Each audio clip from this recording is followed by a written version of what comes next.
Most companies would come back to 3 or 4. I don't want 1 because that just repeats the last lead time. Don't know if it's right. 2 is okay, but 3 is usually that magical number to start washing things through. So most of you are setting your system up to either use a 3 or 4 of the last receivers. I'm going to set it up for 3. So it's going to use those last 3 receipts. And then you can also say how old. I've got a D item. I received once this year, once last year, and once the previous year. You guys with me? So there's my 3 receivers, but it's 3-year-old history. Should I use that? Things shift a lot in 3 years. So the second parameter is I normally come back and say only use lead times in the world that I think is best, 6 months or less. Once it goes older than 6 months, that's getting too far out there. Let's not build that lead time bucket into our average lead time. Everyone good with that? And you'll see all these parameters tomorrow, where to put these things. Lead time exceptions. We want the system helping you find some exceptions. We don't always find them. We won't get them all, but the more we can get systematically, the less we have to deal with, meaning this. Most of us are going to set it up at 150% and 50%. And I'll come back and explain that. So here's all it's saying is, if I have a current average lead time of 10 days, that's my average, and I take a receiver in right now, and it took 21 days. Is that a good lead time? My average has been 10, and that's quite a spread. I would kick that out. Not that we were not going to use it later, but I would not use it at this point. Give it to my now inventory manager analysis, data, and parameter manager. Everyone, that's a mouthful, but you got what I mean. And let them decide whether that 21 days is good or not.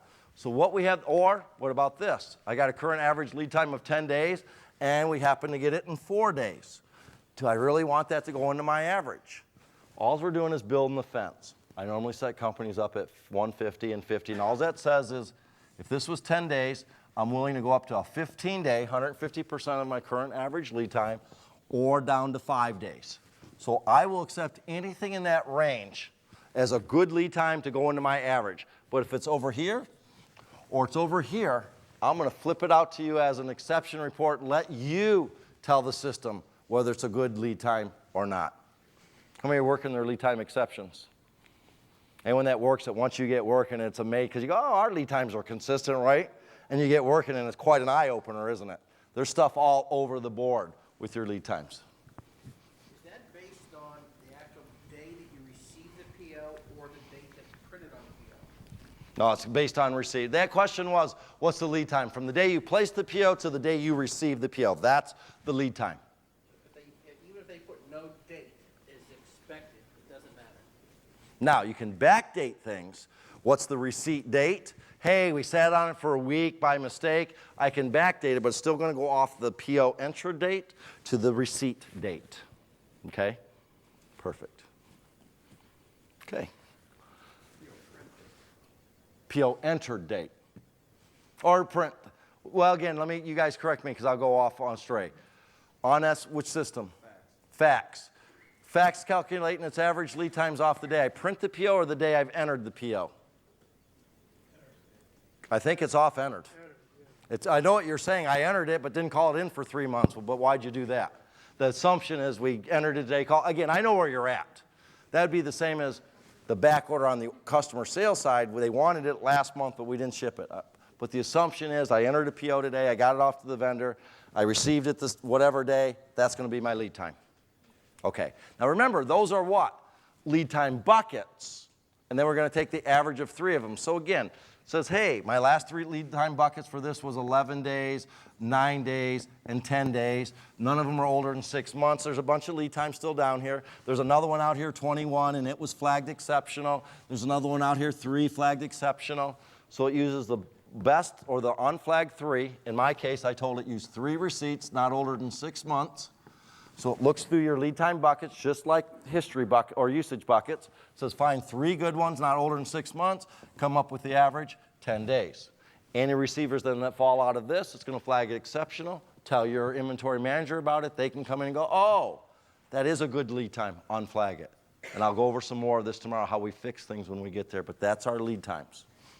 And the last one. When we're cutting POs and transfers, there's an ignored lead time. If anyone do early orders, special orders, I'm putting stuff in January that's going to come in February, March, April. I've got an order that's going to come in September. You don't want those lead times going in, so I can go right into the PO at that time and say, this lead time will not be good for our average, flag it, ignore. Okay? And there's also, so there's ignore lead times to get in there. And when else would you use ignore lead times? Hey, I just put an order on, the customer wants it hot, and I'm next day airing it in. Do I want that to be part of my average? No, I'd flag it. Now this will catch a lot of those, but this is still the human side to say, I know this isn't the norm. Don't let my system count this as part of the norm history. You guys got a question back here somewhere? Who's our question? Any questions? Or do we answer it?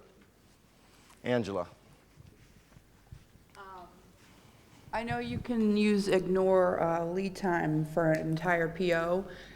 In the upgrade that's coming, will you be able to ignore by item as opposed to ignore an entire PO? I don't think so. You guys are SX when you say the upgrade 10? Yes. Going up to 10 ion? Yes. I don't know. I don't think so. Okay. Does anyone know that answer? Right now, our ignored lead time in SX is this whole document, this whole PO. And what's being said here is the whole PO is good. It's just this one item. I don't think it's going to do it for you. Okay. Okay.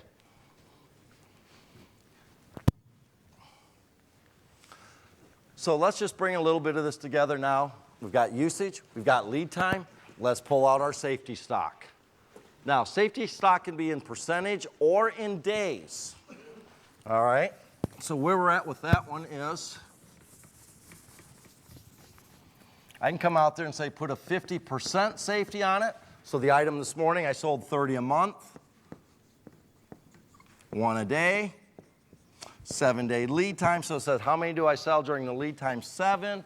Add 50% onto it, 3.5. We don't sell half units, 4. To order point of 11, but the safety was 4. So it's 50% of the usage during the lead time. You can also put out days. I want a 7-day safety. So here, how much do I use during the lead time? 7. What is 7 days supply at 1 a day? 7. So my order point is 14, and I'm carrying a 7-day safety. Now there's an advantage to one, and there's an advantage to the other, and then I'm getting ready to combine them. Percentages work better if you can use them. Why? There's a difference between a 7-day lead time, a 14, a 21, and a 30. So I want that percentage to kick in and take advantage. The longer the lead time, more can go astray, correct? So 50% against a 7-day lead time versus a 30-day lead time. Two different answers for a reason. But so, yeah, static versus not, exactly. Now there's a second part though. Percentages go astray. I got something out there with a 6-day lead time. What's 50% of a 6-day lead time in days worth? 3 days, right? 3 days isn't a lot of safety, everybody. And I've got another product I import. It's a 120-day lead time. What's 50% on that in days? 60 days worth. Man, that's a lot of safety stock, even on an import item. So what you can do now on both systems, you can say, I want to use 50% safety, but if that ever equates less than 7-day safety stock, move it back up to 7. So again, I can assure I always have at least X days of safety. Still use the percent, but then it checks it and says if that equates less than a week's worth of safety, move it up to a week. Everyone with me? And I can have a max. Go ahead and use 50%, but if it ever equates more than, I use 30 days normally, more than 30 days, 120-day lead time, 50% safety, it came up with 60 days. The fence comes in and goes, oh, they told me not to have more than 30 days. It would move it down to 30 days. So it can still float in between. But again, I normally run it at, I never want less than a 7-day safety. For most companies, I never want more than a 30 days. And you can have the system checking that when you use the percentages. Good to go? Now tomorrow, I'll get back in it and show you how, but that's what this is showing. Now SX does it a little bit different than fax. Fax, it's very simple. SX, you have to back into it. I'll show you that tomorrow when we get into the actual safety of how to back into the 2 sets of numbers. For today, what I want you to walk away with is, in general, on safety, A's, 50%, B's, 75, C's, 100, D's, 125 or 0. Those may or may not be your right numbers. If we load them and you're still not getting the fill rate, you might have to raise them up. If it's investing too much and you're getting a great fill rate, we might have to bring it down. But the 2 points that I want to make out of here, A's are more predictable than D's, usage and lead time, so therefore I need less safety as a percentage on an A item than a C or D item. That's the first point I made this morning. The second one, Safety is based on two things: how fluctuant the usage and lead time are, but also what customer experience I want. If I have a D item and I want a decent customer experience, because it's fluctuant, I'm going to have to put 125. And again, a lot of you are getting scared. 125 of hardly nothing, still hardly nothing, everybody. Versus, God, I don't care about the fill rate on Ds. If I don't care about it, I'm not going to invest any safety into it. So again, how fluctuant's the usage and lead time? What fill rate do I want is going to determine how much safety stock you run on your items. All right? We're controlling it by rank. We have a min and max day supply. And you'll see this again tomorrow, but there's a tool on there. How well, let me just see, I might even put it on here. Oh yeah, perfect. How well are we utilizing this safety stock? So there's parameters. Now this one's only in SX. It's coming in fax, A+, but it's not there yet. But what it's actually doing, it says every time I do a receipt, capture, and I'll do it on the board here because it works better.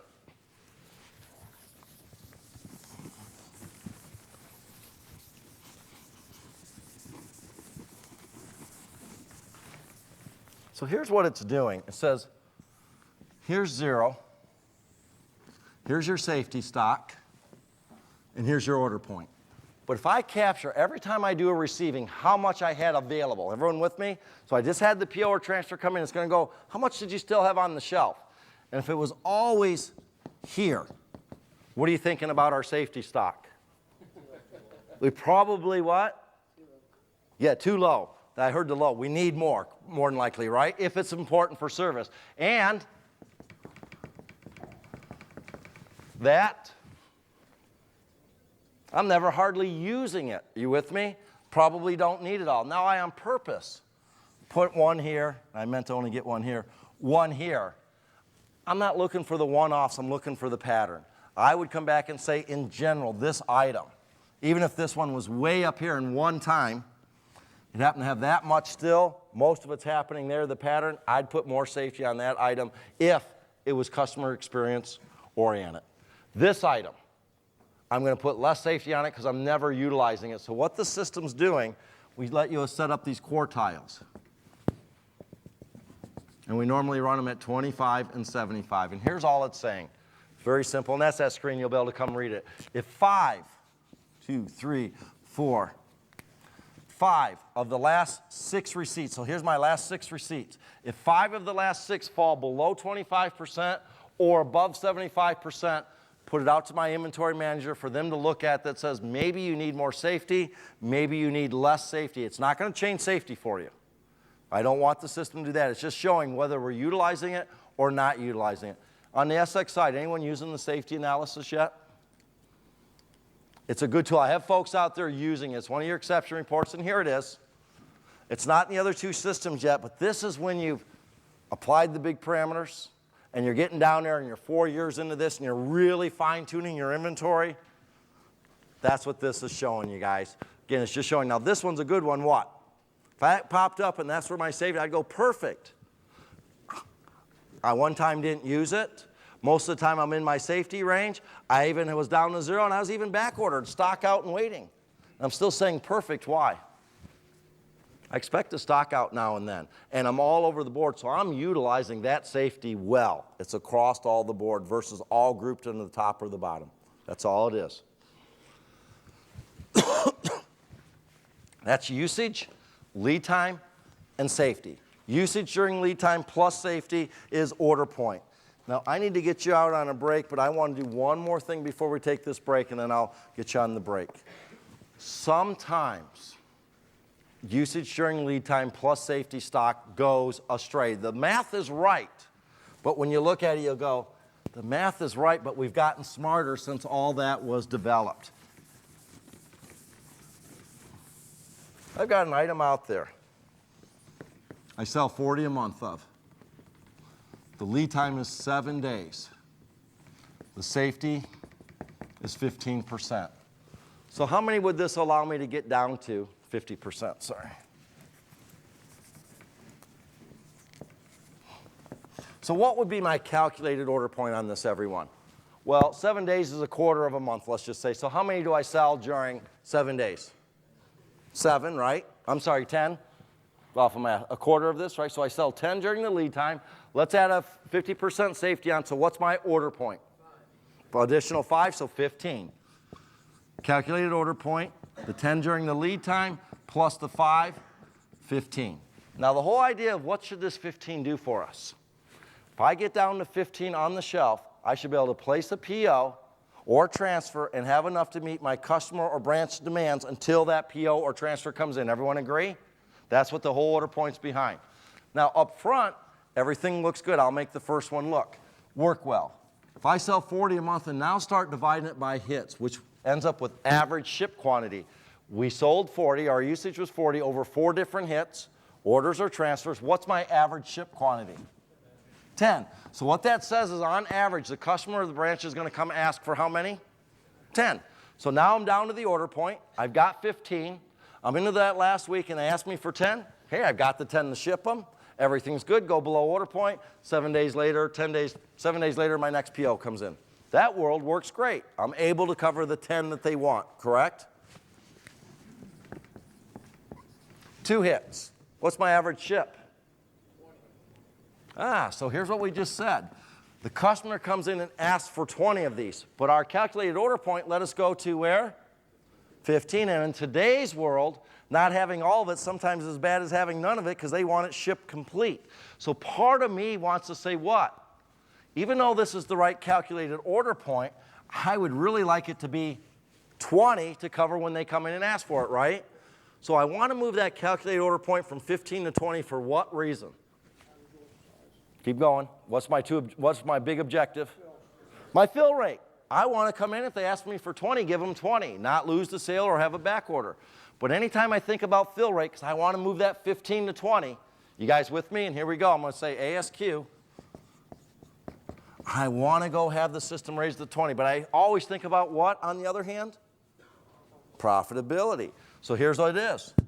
It's 5 additional units. And they're $1 each, and this is a $5 decision. What do you guys think?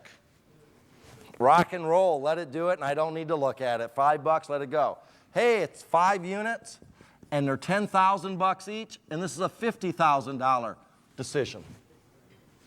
Whoa, maybe you better tell my inventory manager about it. You guys following this? 15 is the correct calculated order point.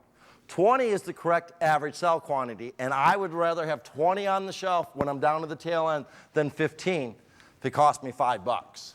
I'm not sure I'll have the 20, and once I see this, I may even get rid of it and say, let it run out because I don't have 20, they won't take any, I might as well not have the 15. But it's cost-oriented.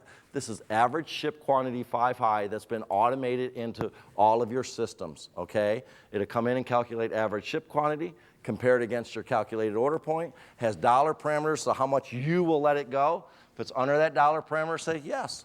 Let's use average ship quantity, and we'll tell you. There'll be a flag.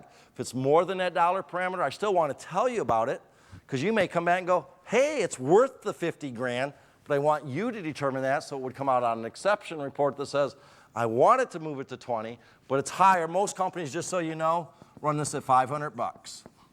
If I can kick in ASQ and it's less than $500 investment, do it. If it's more than $500, tell my buyer about it and let them decide what to do with it. This is about 3 points in your guys' fill rate, just so all of you know. We've calculated this a bazillion times. ASQ is about 3% of your fill rate where we've got the inventory coming in, but it's not a high enough order point to represent the average ship quantity. Now, let's take this one step further. I don't remember the examples, but I've got an item out there that if I go back and look at the history,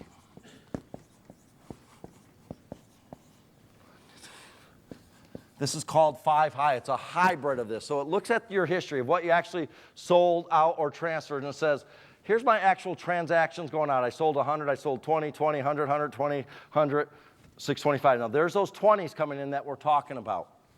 What about these, though? Maybe they're branch transfers. I ship out 100 at a pop. So what it does, says, look through my history and find the 5 largest out shipments. There they are. Throw out the last or the highest one as an outlier. We're not looking for 100% fill rate, so throw the highest one out. Take the remaining 4. Calculate the average ship quantity, but now this is called the 5 high. ASQ. And what is it now? it's 100. So what it's saying is, my calculated order point's 15. I have a lot of folks come in and ask for 20 at a time. That'd probably be a smarter answer if it doesn't cost me too much. But I also have occurrences on a fairly regular basis. They come in and ask for 100. Might be case quantity, package quantity. Everyone there? Whatever it might be. If I have them asking for 100, what answer would I like if it doesn't cost me too much as my order point? I'd rather have 100 on the shelf when they come in, not even the 20 or the 15. Everyone there? And again, it does a parameter. Normally we use 250 or half of the ASQ. So it says, oh, I would like to put 100 on the shelf. That's 85 units over my calculated order point. If it's less than $250, do it. If it's more than $250 and the parameters I set up, tell you about it and let you determine it. Then it's going to go to this one. Can I use the 20? If it couldn't use this one because it was outside the parameter, it'll check, can I use the 20? If it's less than $500 difference, do it. If it's more than $500, tell you about it. If it can't meet either one of them, we're down to the calculated order point. Everyone there? This has been big for most people. How many are using ASQ 5 high? Once you turn it on. Now, once you turn it on, don't get shocked. What's the system going to want to do the very next day? I can already tell you it's going to want to go out and buy probably, just to tell you, about a 10% increase. 5 to 10%. Anyone that turns it on, that's what it did the next day. Is it bad? It's trying to buy 5 to 10%. Grant, what's it doing? It's just trying to fill the holes on your shelves that we haven't had filled, that the customer is saying, what's wrong with you guys? How come you don't have 20 of these on the shelf? It's a very powerful mechanism. One more thing before we go on break, and I'll get you out of here. There's also what we call a T-min order point. That's just me coming in saying, I don't ever want my order point less than X. If it calculates greater than that, great, but if it's less than, move it up. So here's what T-min, if I had a T-min of 120, that's a human saying, never let my order point go below 120. So now our T-min is 120, and where I'm going with that is, we have now put up here 4 ways your system will come up with an order point, whereas traditionally it used to be 1. And it's going to look at all 4 of those methods and use the best answer within the parameters that you've told it. Now in this case, if the T-min's 120, since it's human, it's going to use it. Everyone follow me? Because the human said minimum 120. If the product's T-min was 80, so it's now sitting right here, the T-min, it's first going to try to use the ASQ, the highest order point it can. If that ASQ difference of 85 units from the calculated to here is less than 250, it's going to use that. If it can't use that, it's going to check the T-min. It's going to kick in. If my T-min happened to be 18, it's still going to check if it can use the 100. It's then going to check if it can use the 20. Can't use them. Since it's a manual, the 18 is going to kick in. If T-min was 10, it's going to try to use the 100, going to use the 20. If it can't use either one, the calculated order point is going to kick in, but it's going to assure that it always has at least a T-min, and we're going to assure out of these 4 answers, we're using the highest order point, i.e. best customer experience we can get within the dollar parameters that you've told the system it could go on its own. At the end of this session in 3 days, I'll tell you, make sure and go back and turn on 3 or 4 things if you're not using them, or 3 or 4 tools. This is one I will tell you right now. If you're not using ASQ 5 high, you are missing a rifle approach to bring in the right inventory to keep your customers happy at a lower cost. Because if you don't know what this is, you guys are just shotgun approaching. Hey, let's throw $1 million out on the shelf and hope it sticks. This is data telling you which stuff to bring in. Now this is an easy one because we're getting ready to go on break. Any questions? I got one back here. I'll get you on break shortly. We'll come back and do one more section, everyone, and get you off for the evening. With the 5 high, where it takes out the 625, couldn't we use exceptions, though, for that, too? Wouldn't that do this, sort of the same thing? Yeah, let me get up there with you. So here again, this was where I just did the one, just putting what I did on the board here for you. So now we're up to here. Instead of taking the 625 out, you're saying what now? The exceptional rule? The exception, but now again, if someone had flagged this exceptional in OE, it would not have tried to use it. You're absolutely right. Okay. If they didn't flag it as exceptional, it's still in your history as valid, it's still going to throw out the highest one. Okay. So here's where I'm at. If the usage was flagged exceptional, it wouldn't have tried to use it because a human already said, this isn't one of our norms, don't use it. It wouldn't even have tried to use it in the calculation. Okay. Fair? Yep. Thank you, David. What other questions? You can look at this. I'll look at this when we come back and we'll summarize. I'll get you out on a break here. I've got 3:57, so even I told you I jinked myself, so I was a little bit ahead earlier. Yeah, I'm about 15 minutes behind, but we'll still be okay. I've got 3:57. Can we get started back in at 4:10? We'll get you tight so I can get you out of here right at 5 for that reception, everyone. Thank you. You've made it through almost a day, Lisa. Just took everyone's by. Like I say, we could use another. The class is really geared to go till 5:30. All right, so again, we do have plenty of time. I just push to get you out of here if I can by 5 o'clock. We have a reception. Some of you are driving. Sometimes it's 5:15, 5:20. Sometimes it's 5:30, but we'll work on this and see where we get. But it'll be 5 or a little bit after for today. We'll be close. All right. Anything we want to talk about before we wrap up order points? I've got a summary screen coming up here for you. So let's just bring this together. I took some time to cover that ASQ, but I just want to pull that together. So here's where we were at. This is one off of SX, and it's just coming through and saying they didn't have a threshold minimum on it. Here's the 5 high. It went and found the highest sales throughout the highest one, so our 5 high ASQ would be 1, $83 difference. Our calculated, now again, I can still remember when Infor called me, this is back quite a while, and they go, what I call, maybe pipe that down just slightly, Jeff, not a bunch, but just slightly. Down a little bit, I can really hear it. Thank you. Make sure they can still hear, but perfect. So now, here's what it's coming back and saying. Our calculated order point was 0. So it says we're not even going to keep any of this with the current usage during the lead time. We can clearly see, though, our order point could be 1 from a 5 high. Also, ASQ, it came in there and says our usage is 3, over 3 hits. So we have an average sell quantity of 1, and it actually highlighted it. We said it could go up to $1,000 in this company. It was an $83 difference. So this one, even though the calculated order point was 0, which you guys have a lot of them, depending on where you're at in your season, it says no, we should be keeping one of these on the shelf for our customers because we clearly see that we sell it.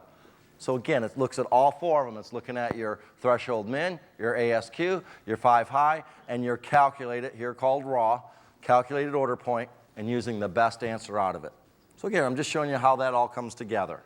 So now, to bring it all together, how do we get a good order point, which represents our service world? Good usage. All right, so first, usage buckets, sales, lost sales, exceptional overrides. Then we have to, how are we going to use that usage? Is it average or seasonal? B backwards, T trend. How many months or what size window do you want to look at? Faster moving items, a narrow window, and slowing it down to a wider window on slower items to take out those spikes and erraticness. Then you can also come in and just manually. Then we have manually set it. Then if you are seasonal, what's our trending parameters? How much will you let it trend up and down on its own? Advanced by lead time, proper paths. And again, on facts, you also have, just like we had a T-min order point, there's a T-min usage. If the usage ever calculates less than, I'm bringing a new item, salesperson thinks we're going to sell 30 a month, you can actually put a T-min usage of 30 in facts and says if the usage calculates less than 30, move it back up to 30. And all of these manual things have an expiration date, so they're not forever. Then, how do we get a good lead time? You have your lead time buckets, and then how do you want to use the buckets? How many receipts, not older than? That's for most of us, and you could do a manual. Then we have safety. We can set safety by percentage or days. You can always set it manually. And again, we already talked about this. Percentages on very short lead times have a 6-day lead time. Only get 3 days safety with the 50%. There's a method in all these systems to come back and say, go ahead and use the percentage, but if it's less than X days or more than X days, let's move it up or down accordingly, these fences. All right? And then, of course, order point adjusters, average 5 high, sales, and then, of course, threshold minimums. So again, ASQ, 5 high shift.